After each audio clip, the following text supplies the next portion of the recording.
এই লিষ্টত নাম থকা সকলো ব্যক্তিৰ একাউণ্টত চৰকাৰী ঘৰৰ ফাৰ্ষ্ট কিস্তি সোমাই গৈছে। আজি কিন্তু চৰকাৰী ঘৰৰ গুৰুত্বপূৰ্ণ আপডেট আহি গৈছে। চৰকাৰী ঘৰৰ নতুন লিষ্টত যিসকলৰ নাম আহিছে সকলোৰে একাউণ্টত কিন্তু চৰকাৰী ঘৰৰ ফাৰ্ষ্ট কিস্তি সোমাই গ'ল আজি। যদি আপোনালোকৰ জিঅ'টেক সম্পূৰ্ণ হৈ গৈছে, আপোনালোকে এতিয়াও চৰকাৰী ঘৰৰ ফাৰ্ষ্ট কিস্তি লাভ কৰা নাই, তেনেহ'লে কিন্তু আজি আপোনাৰ কাৰণে ভাল খবৰ আহি গৈছে। এইবাৰ যিসকলৰ চৰকাৰী ঘৰৰ নতুন লিষ্টত নাম আহিছে সকলোৰে একাউণ্টত কিন্তু আজি চৰকাৰী ঘৰৰ ফাৰ্ষ্ট কিস্তি সোমাই গ'ল। কেনেকুৱাকৈ আপোনালোকে চৰকাৰী ঘৰৰ নতুন লিষ্টটো আপোনালোকে আপোনাৰ নিজৰ মোবাইলৰ পৰা চেক কৰিব, মই আজি এইটো ভিডিঅ'ত আপোনালোকক সম্পূৰ্ণ প্ৰচেছ ষ্টেপ বাই ষ্টেপ দেখুৱাই দি আছোঁ যে কেনেকুৱাকৈ আপোনালোকে চৰকাৰী ঘৰৰ নতুন লিষ্টটো চেক কৰিব লাগিব। চাই লওক। এতিয়া আপোনালোকে ফাৰ্ষ্ট এইটো অপশ্যনত আহিব লাগিব। আপোনালোকে PMAYG লিখি চাৰ্চ কৰি দিব। এতিয়া কিন্তু আপোনাৰ ওচৰত অফিচিয়েল ৱেবছাইটটো অপেন হৈ যাব এনেকুৱাকৈ। ইয়াত চাব ফাৰ্ষ্ট দিয়া থাকিব এবাউট এছ, ২ নম্বৰত দিয়া থাকিব আৱাজ শ্বপ।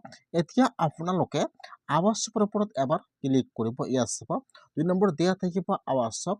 এতিয়া আপোনালোকে আৱাজ শ্বপৰ ওপৰত এবাৰ ক্লিক কৰিব। এতিয়া এইটো অপশ্যন অপেন হৈ যাব। এতিয়া আপোনালোকে ৰিপৰ্টৰ ওপৰত এবাৰ ক্লিক কৰিব। ফাৰ্ষ্ট আৱাজ শ্বপ, তাৰপিছত ৰিপৰ্টৰ ওপৰত এবাৰ ক্লিক কৰিব। এতিয়া আপোনাৰ ওচৰত এইটো পেজ অপেন হৈ যাব এনেকুৱাকৈ। এতিয়া আপোনালোকে অলপমান তলত আহি যাব। ইয়াত চাব, ইয়াত যিটো এছ নম্বৰ অপশ্যন দিয়া থাকিব। এতিয়া আপোনালোকে এছৰ ১ নম্বৰ অপশ্যনৰ ওপৰত ক্লিক কৰিব। ছ'চিয়েল অডিট ৰিপৰ্টৰ ১ নম্বৰ অপশ্যনৰ ওপৰত ক্লিক কৰিব। এতিয়া আপোনাৰ ওচৰত এইটো পেজ অপেন হৈ যাব এনেকুৱাকৈ। ফাৰ্ষ্ট চাব, ইয়াত দিয়া থাকিব অল ষ্টেট। এতিয়া আপোনালোকে সেইটো অপশ্যনৰ ওপৰত ক্লিক কৰিব। ফাৰ্ষ্ট আপোনালোকে ইয়াত ষ্টেট নাম আছাম ছিলেক্ট কৰি লৈ ল'ব। তাৰপিছত ছিলেক্টত ক্লিক কৰিব। ইয়াত আহি যাব আপোনাৰ ডিষ্ট্ৰিক্টৰ নাম। এতিয়া আপোনালোকে ইয়াত আপোনাৰ ডিষ্ট্ৰিক্টৰ নামটো ছিলেক্ট কৰি লৈ ল'ব। তাৰপিছত ছিলেক্টত ক্লিক কৰিব। ইয়াত আহি যাব আপোনালোকৰ ব্লকৰ নাম। আপোনালোকে ইয়াত আপোনাৰ ব্লকৰ নামটো ইয়াত চাই লৈ ছিলেক্ট কৰি লৈ ল'ব। তাৰপিছত ছিলেক্টত ক্লিক কৰিব। ইয়াত আহি যাব আপোনালোকৰ পঞ্চায়তৰ নাম। এতিয়া আপোনালোকে ইয়াত চাই লৈ ইয়াত যিটো আপোনাৰ পঞ্চায়ত নাম আছে ছিলেক্ট কৰি লৈ ল'ব। তাৰপিছত ছিলেক্টত ক্লিক কৰিব। ইয়াত আহি যাব চন। এতিয়া আপোনালোকে একেবাৰে তলত আহি যাব। ইয়াত চাব দিয়া থাকিব ২৫ এণ্ড ২৬। আপোনালোকে ইয়াৰ পৰা চনটো ২৫-২৬ ছিলেক্ট কৰি লৈ ল'ব।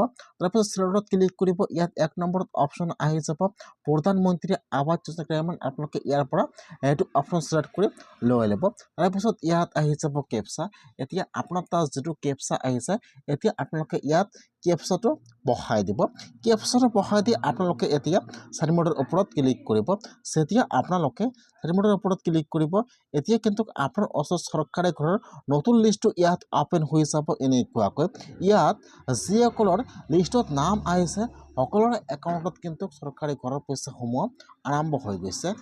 লিষ্টত যিসকলৰ নাম আহিছে সকলোৰে একাউণ্টত চৰকাৰী ঘৰৰ পইচা সোমাই গ'ল আজি।